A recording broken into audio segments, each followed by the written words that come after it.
Hi, Sagittarius Sun and Rising. Welcome to your June 2021 Astro Update. It's Rena here, Sun and Sag, proud Sun and Sag. So June is a month with the emphasis on partnership. Now, at the end of May, we are coming off of a lunar eclipse in Sagittarius. As I record this video, it hasn't occurred yet. It's on May 26th at 5 degrees of Sagittarius. So whenever there is a lunar eclipse or a full moon, we're talking about the sun in opposition. And so the polarity is between the first and seventh house. Now I say it ostensibly because an individual chart may vary about where this is actually occurring, but we're just trying to keep it more simple. And so, and anytime there's an opposition, there can be relationship issues.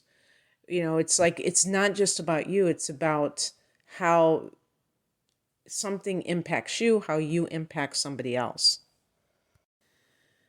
So as June begins, the sun is in Gemini in that seventh house, and people in happy relationships may find that they want to express their romantic side, and I'm talking about specifically Sagittarius, express their romantic side and really, spend time with their partner. I'm sorry, I was going to say Venus is retrograde. Mercury is retrograde in this house as well. The seventh house is committed partnership, but it's also legal matters. So if you have had some kind of court case, they might be adjourned, or there might be some reason you thought you were going to settle something, and then they still have to investigate. There's something being reviewed, maybe negotiated upon, whatever is proper grammar. And the seventh house is also, maybe this is like an ex partner that comes back into the picture. Just in any house, a Mercury retrograde can indicate that you hear back from somebody who is in your past. And certainly in the seventh house, it could be a serious partner. And so Sages who have had problems with such a person should be, I think, on high alert, because that individual may have ulterior motives for why they're contacting you. I don't like to sound paranoid or plant that kind of suspicion within people, but sometimes when people resurface, you have to wonder why. What's the ultimate reason for it? Especially if they were very problematic to begin with. So on the 2nd, Venus goes into Cancer. And for Sag, Cancer is the 8th house. And this is the house of shared resources. So again, with some kind of, court matter, this in the next few weeks, you might be benefiting financially from another person's money that has to do with, a divorce proceeding, or child support, maybe an inheritance. On the 10th, there is a solar eclipse at 19 degrees of Gemini. So this is in that 7th house. Some of you may have it in the 6th house. And in those cases, maybe later degree would have it in the 6th. In those cases, that might have a direct impact on your employment situation, where all of a sudden, if you were feeling kind of stuck, it's like things open up for you. And during the Mercury retrograde, to have this solar eclipse, it can also mean maybe some offers from places that you thought were, totally history. So if you applied some places and you didn't hear back 6 months ago, if they call out of the blue, you might be like, wow, I just wrote that off and here it is. So these opportunities, and some of them from repeat sources. For the rest of you, maybe the majority, this will be in the 7th house of committed partnership. And this can breathe new life into a relationship that perhaps there was some sort of miscommunication with the Mercury retrograde through here. And this might even be a close friend because it's one-on-one relationships, not just of the romantic variety.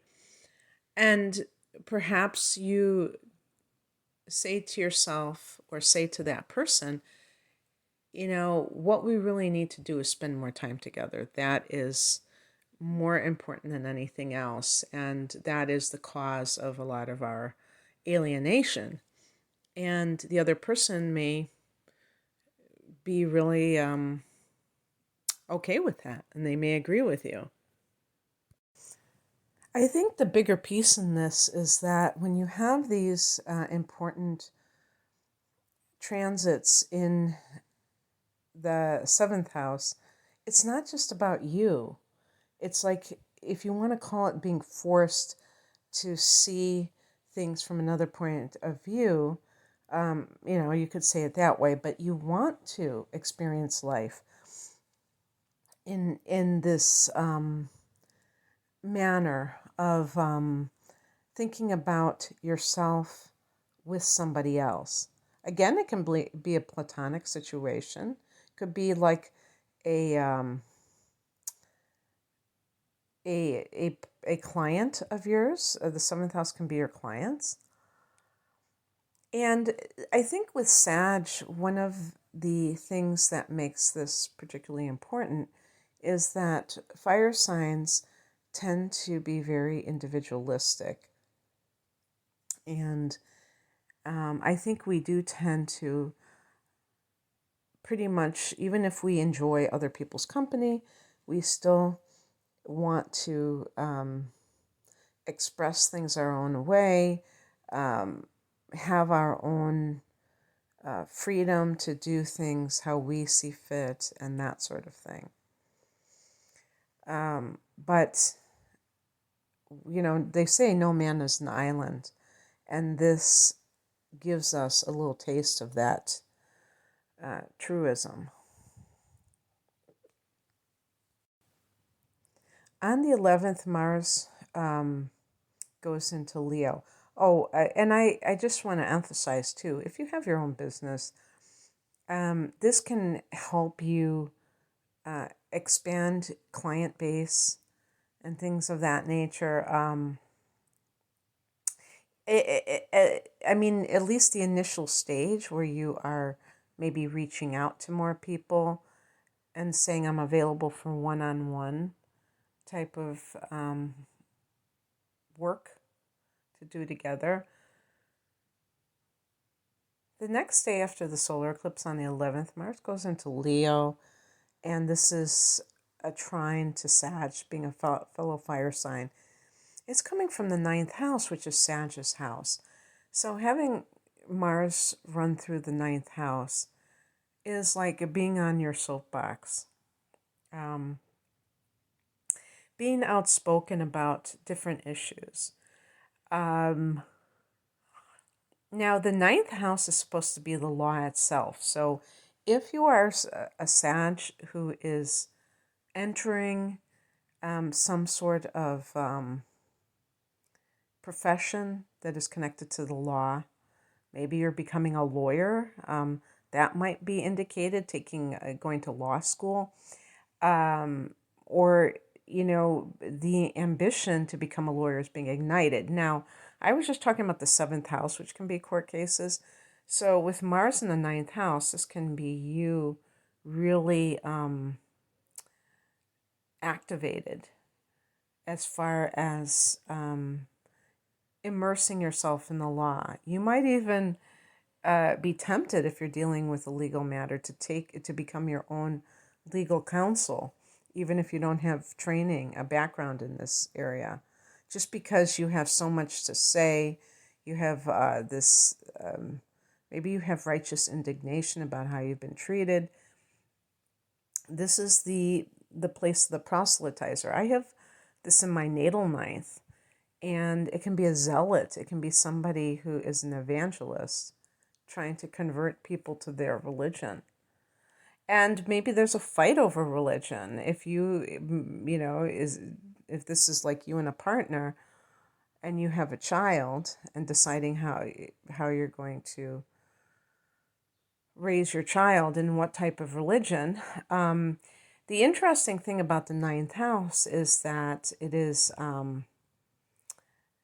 I feel like, organized religion. So you might be arguing about two systems that are limited in their scope, and they have their own. It's like I was talking to somebody about how, or so one of the viewers actually wrote to me some very insightful stuff about the ninth house versus the seventh house, and talking about how the scriptures, or these holy books are like legal books, or I forgot how this person put it, but that we have these religious laws, and when people, they're reading from these books, it's like they're quoting legal mandates or what have you. So it it's there could be some kind of conflict about ideology. And this is also the area of academia. So these ideas, which are abstract ideas, could be there could be a clash between people. If you, for instance, if you are a student and you are disagreeing with what your professor is putting out there. I was just reading something about what they're teaching, and the possible fallout from that. You might just feel like you're on a warpath, that you just feel very fed up with indoctrination or what have you, and you're ready to fight back.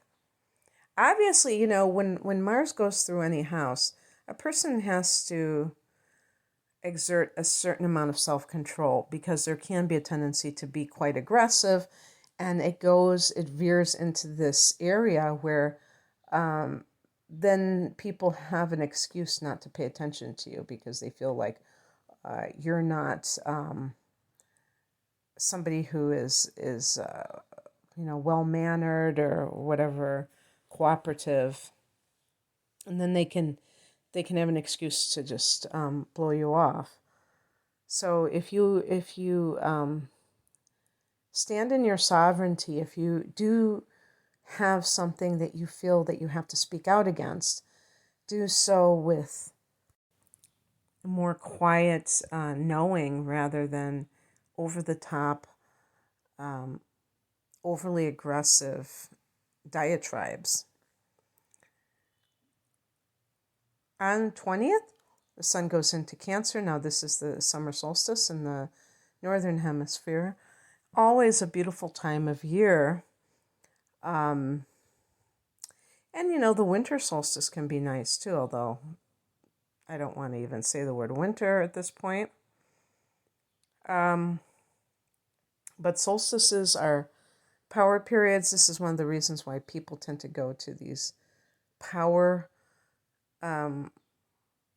vortex areas of the world to kind of bring in the solstice, to be there when it comes into its full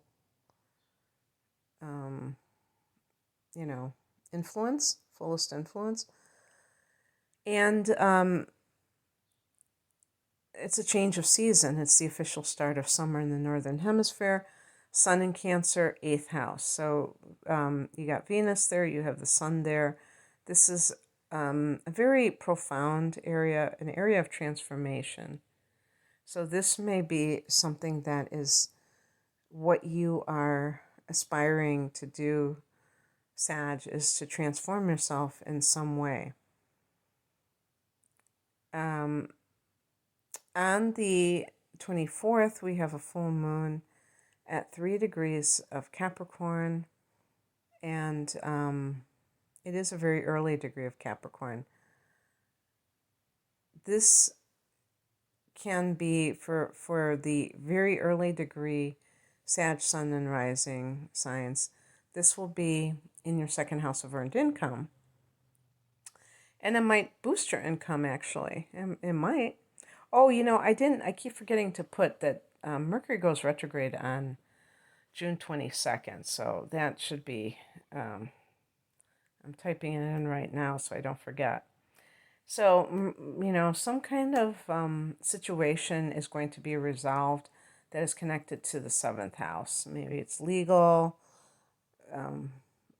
disagreement, or if it's a disagreement with a partner, it's really a misunderstanding.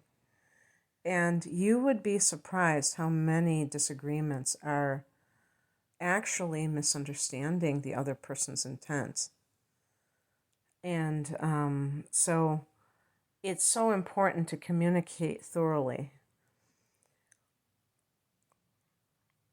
On the 24th, that full moon in Capricorn for early degree Sages can be in the second house of earned income, and it could be like a raise or some kind of money that is coming to you that was owed.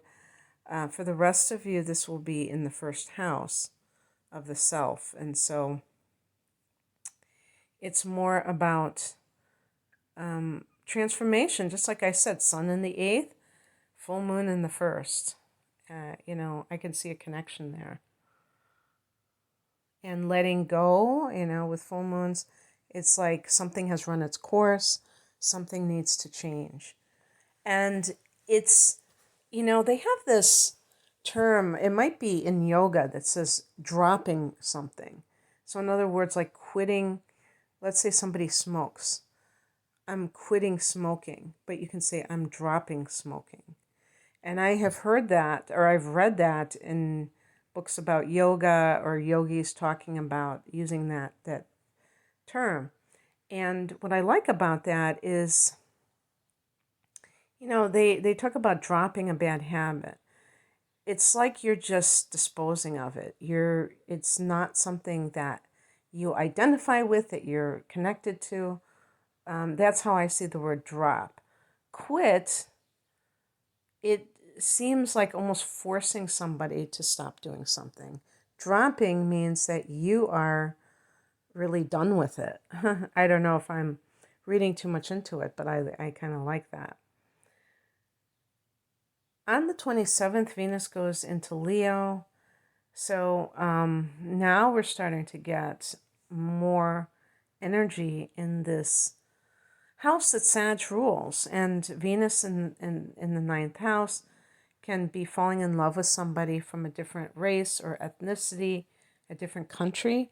If you happen to be traveling, I didn't really address that with Mars and Leo. You could be actually traveling. But I can see for a Sag that, has Mars in the 9th house, that it's like you are a nomad and you're kind of roaming. It's not even just like sitting in a tour bus and going or on a cruise ship and doing things like that. It's really being on foot, and I would say really immersed in the local environment. There's a lot of physicality with that. Well, Venus is here, and that can indicate some kind of love with somebody from another country, really taking great pleasure in studying abstract ideas, Venus can be associated with art. So if you're traveling to visit the Louvre or some other type of famous museum, it might be something along those lines. But yeah, I feel like this is another month, because there's an eclipse, where you might see that a lot is being activated within you. We don't look at the exact date as the jump off point necessarily, but certainly it can be a sign of things that are changing, especially for Sagittarius, being that this is the axis of the eclipses. Okay, that's what I have for you, Sag. I hope that you enjoyed this. If you'd like a personal reading, I'm promoting my double readings, my deep dive readings, for more extensive exploration of your natal chart and the transits that are coming up. It's a special price for both of them combined, and it's called the deep dive. I have other readings as well at the link below. Thanks for listening. Take care. Bye.